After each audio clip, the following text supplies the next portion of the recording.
Hi everyone, welcome back to my channel. In today's video I'm going to flip through my planner and show you how January has been going so far. If you're wondering, I am filming this the same day as my previous video, so I still probably sound really sick. Nothing has changed, it's the same day and I'm still, I've got a runny nose and a stuffy nose and I'm losing my voice. So I'm really sorry if I sound gross. I just didn't want to miss this opportunity to film while I had the time and the energy to do it. So I hope that it's not too unpleasant for you to listen to. I'm going to try and keep it short and sweet as well. So yeah, without further ado, let's get into this planner and I can show you how things have been going and how I've set things up for January of 2025. So first off, here is my monthly spread. As you can see, I'm keeping it quite minimal. I put a little bit of washi tape just to jazz things up a bit, but my main priority in this planner is not decorating. It's just functionality, and I am using my memory planner to fulfill that kind of creative outlet more. So this one's covered in stickers and things. I tried to make it pretty and cute. This one, not so much. But if I have some gaps and blank spaces that I don't need, then yeah, I might throw in some washi tape or some stickers here and there, but it's really not a priority and it's not a necessity either. It's very small and compact as well, so I don't really feel like I can fit that much without sacrificing the functionality of the planner. So yeah, anyways, I could keep rambling about that, but I won't. My monthly spread has two main functions. First is to keep track of a running to-do list for the month. Sometimes I wish that this planner had a monthly dashboard, like 2-page spread, where I could plan out my goals and to-do lists for the month. But since that doesn't exist, I'm just using the space along the side, and I guess I could use the space underneath as well for brain dumping some tasks for the month. And then the actual calendar, I'm not using to write down any events or anything like that, but I am using it as a tracker. And originally I was using it as a weight and exercise tracker, but I decided to move those two items into other spreads and then repurpose the rest of the month for tracking my social media stats. So that's what this squiggly line is. It's just to mark that I've stopped tracking these things and I'm now tracking something else. So the top half of the box, I'll be writing a content plan, or I don't know. I don't always stick to a plan. So I might just write, keep a log of what tasks I do that day. Like this day was filming, this day was editing, this day was creating the thumbnail, etc. Things like that. And then the bottom half of the square is for tracking my subscriber count on YouTube and my follower count on Instagram. So if you're not subscribed or you're not following Instagram, make sure you go do that right now. I would really appreciate it. Links are down below. So yeah, this is like a tracker page basically. Tracker and to-dos. Then on the secondary calendar, I have 4 columns for different categories of things that I'm also tracking or planning. Just like on the calendar spread, I am marking the days off as I go just because it helps me to see where I am in the month. And then for the first column, I have home, which is where I keep track of my husband's work schedule, the market schedule. So in South Korea, the supermarkets will close every second and fourth Sunday of the month. So I just mark it down so we don't accidentally try to take a trip to the store when they're closed. And then I also keep track of my laundry schedule because my laundry schedule is probably unnecessarily complicated and it preoccupies too much of my mental space, energy. But this is just who I am. So I keep track of my laundry schedule here on this page. I also will go in advance and mark down my laundry on every single day of the week as well, so I know it's like an important task that day. And in case you're wondering, baby means baby laundry, so laundry for my daughter. And then M&D stands for mom and dad, so me and my husband's laundry. And then if I have any special items like this, I'll draw a box. So this day I did all the linens in the house. And the next column that I have here is for events. So anything like holidays, birthdays, anniversaries, appointments outside of the house. I'm also tracking my like pregnancy weeks here. So that's everything is going in this box. Then I have, this column. Then I have a space for working out. So like I said, I was originally tracking that on this page, but since I switched this over to content planning, I now needed a different space to track workouts. So I put workouts here. I also have meals here. So either a meal plan, if I actually decide to plan it in advance, or just a meal log. Anyways, I have my space for workouts here. I do not have a workout plan right now. I probably should because I'm nearing the end of my pregnancy and I need to like prepare my body.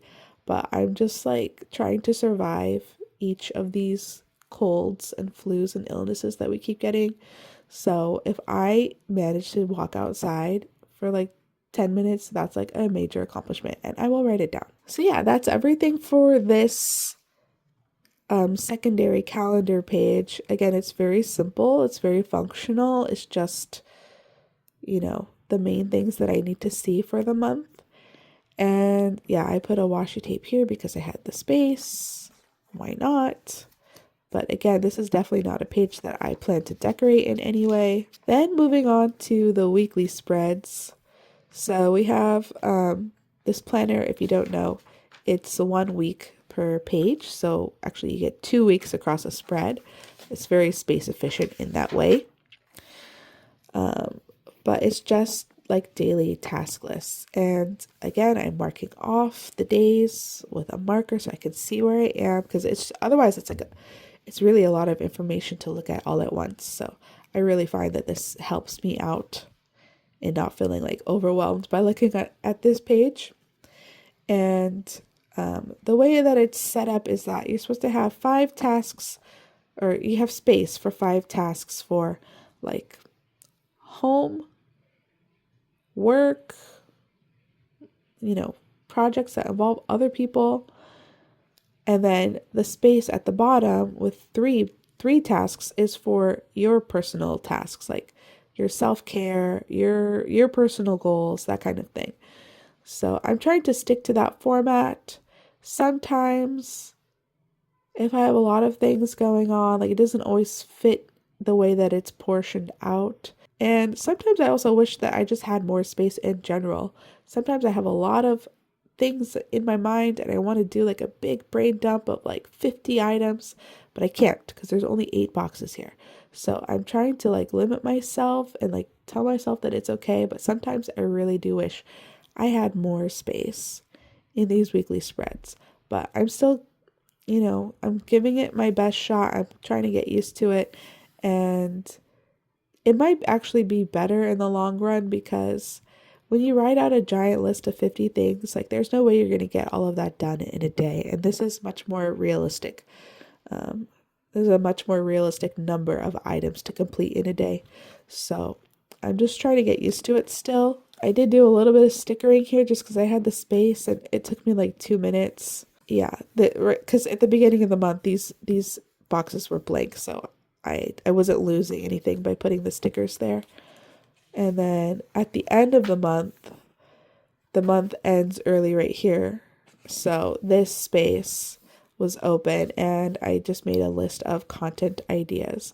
And I think I'm going to do not specifically this same spread of content ideas, but each time there's like a blank month,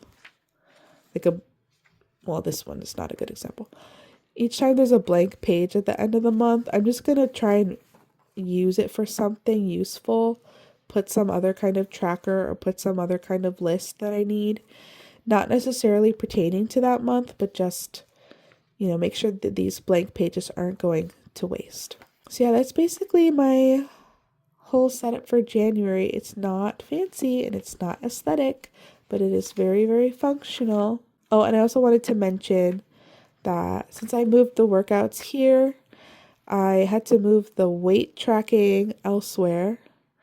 And so I'm using the yearly calendar for that because I wasn't planning on writing down events or anything on this page anyways.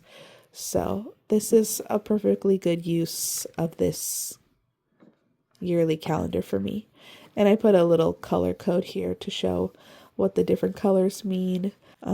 Yeah, so I'm just keeping track of that just for my doctor because, like I said, I'm pregnant and it's not safe to like gain weight too fast or anything like that. But so hopefully this is not like offensive to anyone to see my weight here written in my planner. I'm not really taking it very personally right now because I am pregnant. Like it's not my normal weight anyways. It's also my second time being pregnant, so I'm expecting to gain more this time than my first pregnancy. So yeah, I'm not taking it personal right now. Like it's just a number and I just need the record for my doctor and stuff like that. So yeah, and I hopefully will I'm going to try to get back to like my like regular weight by the end of the year, but no big pressure on that. We'll just see how it goes. I don't really have anything else to add for January, although I do want to mention I did work on these goal pages. I'm thinking I'll make a separate video about goal planning for 2025. And honestly, I don't really like how these pages have turned out so far. So yeah, that's a topic for another video. But I just wanted to show you guys how January is going and hope that you guys are having a nice January and having a good start to your year. Honestly, if I'm being like dead honest, like I never really feel ready for the new year to start. Like Christmas is so hectic. Like the whole run up to the holidays and the new year is so hectic. Like there's Halloween. Then in my case, my birthday comes up next. Then there's Thanksgiving. Then there's like the whole month of December, which is like Christmas time. Christmas. And there's all kinds of stuff going on. And then you have New Year's. And it's like, when are you supposed to sit down and plan out your life during that time? I don't know. So I never feel like fully ready for the new year. And I also try not to put pressure on myself to feel fully settled by January 1st either, because it's just not realistic. So for me, a more realistic date is the Lunar New Year, which is January 29th. So I feel like if I can get my life in order by the Lunar New Year, like that's fine. Like it's not happening by January 1st. I was not ready. I'm still not ready. Anyways, I hope you guys enjoyed this video. Hope it wasn't too long and too rambly. I tried to keep it short and sweet.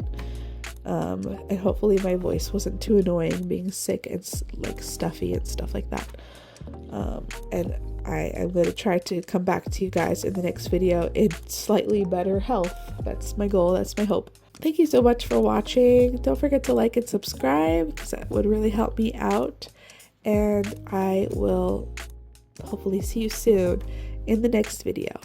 All right. See ya. Bye.